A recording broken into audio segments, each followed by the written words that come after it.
Hi friends, welcome to my channel. ഇന്ന് ഞാൻ പുതിയൊരു വിഭവമായിട്ടാണ് വന്നിരിക്കുന്നത്. കല്ലിൽ ചതച്ചെടുത്ത ബീഫ് ഉലർത്തിയത്, അതാണ് ഇന്നത്തെ ഐറ്റം. സോ ആദ്യം നമുക്ക് ആവശ്യമുള്ള ബീഫ് നമ്മൾ കഴുകി വൃത്തിയാക്കി എടുക്കുകയാണ്.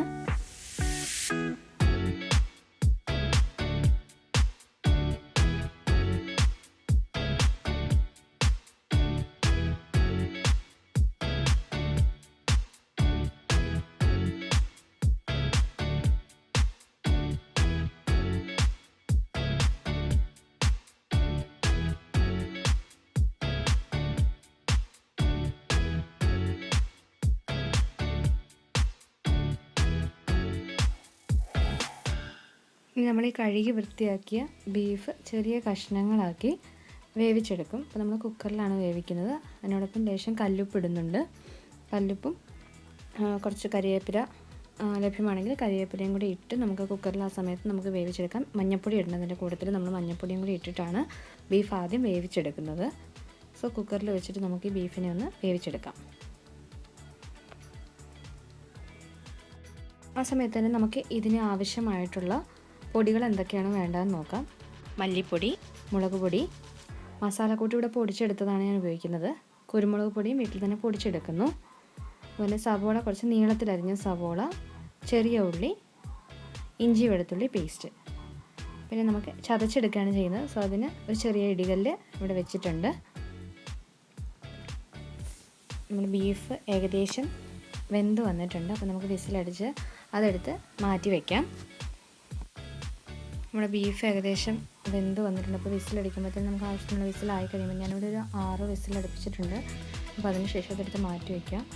അപ്പോൾ ബീഫ് മഞ്ഞൾപ്പൊടിയും കറിവേപ്പിലയുടെയൊക്കെ ആ ടേസ്റ്റ് ഇറങ്ങി വെന്ത് വന്നിട്ടുണ്ട്. ഇനി നമുക്ക് ഈ ബീഫിനെ കല്ലിലിട്ട് ചതച്ചെടുക്കണം നന്നായിട്ട്. നമ്മൾ കല്ലിൽ ചതച്ചെടുത്ത ബീഫ് കുറച്ചും കൂടി ടേസ്റ്റ് കൂടുതലാണ്. അതുകൊണ്ടാണ് അങ്ങനെ നമ്മൾ ഉലർത്തിയെടുക്കുന്നത്. സോ കല്ലിൽ ഈ ഒരു പരുവത്തിലാവുന്നത് വരെ നമുക്ക് ചതച്ച് നല്ല പൊടി പൊടിയായിട്ട് കിട്ടും.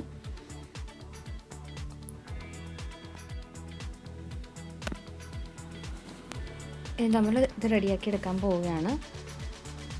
ഇപ്പം ബീഫ് നല്ല ചതച്ച് റെഡിയാക്കി വെച്ചിട്ടുണ്ട്. ഇതിനാവശ്യമായിട്ടുള്ള മസാലക്കൂട്ടുകളെല്ലാം ഒന്ന് മൂപ്പിച്ചെടുക്കുകയാണ് നമ്മൾ ചെയ്യാൻ പോകുന്നത്. അതിനായിട്ട് നമ്മൾ ആദ്യം ഒരു ചീനിച്ചട്ടി വെച്ച് അതിലേക്ക് എണ്ണ ഒഴിച്ച് ചൂടായതിനു ശേഷം എണ്ണ ഒഴിച്ച് കൊടുക്കുന്നു.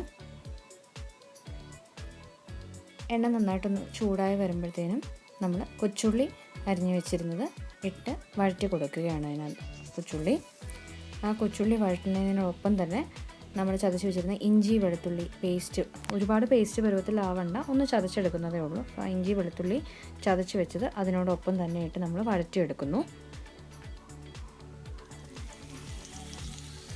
കൊച്ചുള്ളി ഒന്ന് പെട്ടെന്ന് കുറച്ചും കൂടെ വഴണ്ട് കിട്ടാൻ വേണ്ടിയിട്ട് നമ്മൾ ലേശം ഉപ്പ് ആ സമയത്ത് ചേർത്ത് കൊടുക്കുന്നുണ്ട്.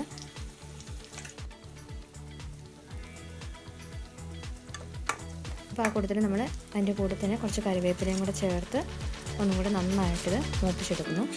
അതിനുശേഷം നമ്മൾ ചതച്ച് വെച്ചിരുന്ന ബീഫ് ഇതിലേക്ക് ഇടുകയാണ്. പൊടികൾ ചേർക്കുന്നതിന് മുന്നേ തന്നെ നമ്മൾ ബീഫ് ഇടുന്നു. ആ ചതച്ച് വെച്ചിരുന്ന ബീഫ് ഇതിലേക്ക് നമ്മൾ ചേർത്ത് കൊടുക്കുന്നു.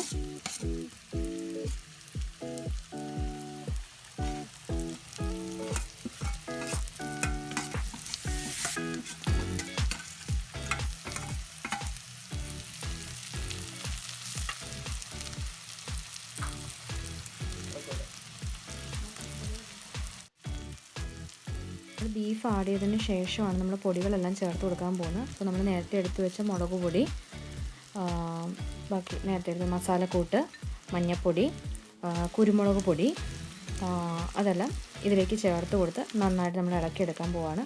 ലേശം മീറ്റ് മസാലയും കൂടി എടുത്ത് വെച്ചിരുന്നു. അപ്പോൾ അത് കുറച്ച് മതി, കാരണം നമ്മൾ മസാലക്കൂട്ട് ഓൾറെഡി പൊടിച്ച് വെച്ചിരുന്നത് ഉള്ളത് കൊണ്ട് മീറ്റ് മസാല കുറച്ച് മതി. പിന്നെ കുരുമുളക് പൊടി നമ്മൾ ഇപ്പോൾ കുറച്ചാണ് ഇടുന്നത്. ശേഷം ഇതിൻ്റെ അവസാനമാണ് നമ്മൾ ബാക്കി മുഴുവൻ ചേർത്ത് കൊടുക്കുന്നത്. സോ ഇത്രയും പൊടികൾ ചേർത്ത് ഇത് നന്നായിട്ട് നമ്മൾ മിക്സ് ചെയ്ത് ഇളക്കിയെടുക്കുന്നു. ഇത് നമ്മളിത് ഏകദേശം ഒന്നൊരു കറുത്ത ഒരു കടും ബ്രൗൺ കളറൊക്കെ ആയി കഴിയുമ്പോഴത്തേനാണ് നമ്മൾ നേരത്തെ സ്ലൈസ് ചെയ്ത് വെച്ചിരുന്ന ഒനിയൻ, നമ്മൾ നീളത്തിൽ അരിഞ്ഞ് വെച്ചിരുന്ന സവോളയുണ്ട്.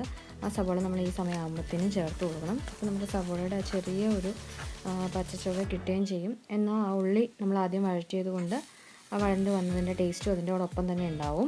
അപ്പോൾ സവോള ചേർത്ത് കൊടുത്തതിന് ശേഷം വീണ്ടും കുറച്ച് മല്ലിയില കുറച്ച് ആഡ് ചെയ്യുന്നുണ്ട്. മല്ലിയില ഇഷ്ടമുള്ളവർക്ക് ആഡ് ചെയ്യാം. അപ്പോൾ ആ മല്ലിയില അതിൻ്റെ പുറത്തേക്കൊന്ന് ചെറുതായിട്ടൊന്ന് ആഡ് ചെയ്ത് കൊടുത്ത് കുരുമുളക് പൊടി നമ്മൾ ബാക്കി വെച്ചിരുന്ന കുരുമുളക് പൊടി ഇതിൻ്റെ അവസാനം ഒന്ന് തൂവി കൊടുക്കുക ചെറുതായിട്ട്. അപ്പോൾ അത് അത്രയും ചെയ്ത് കഴിഞ്ഞിട്ട് വീണ്ടും നമ്മൾ ഒന്ന് മിക്സ് ചെയ്ത് കൊടുക്കുക.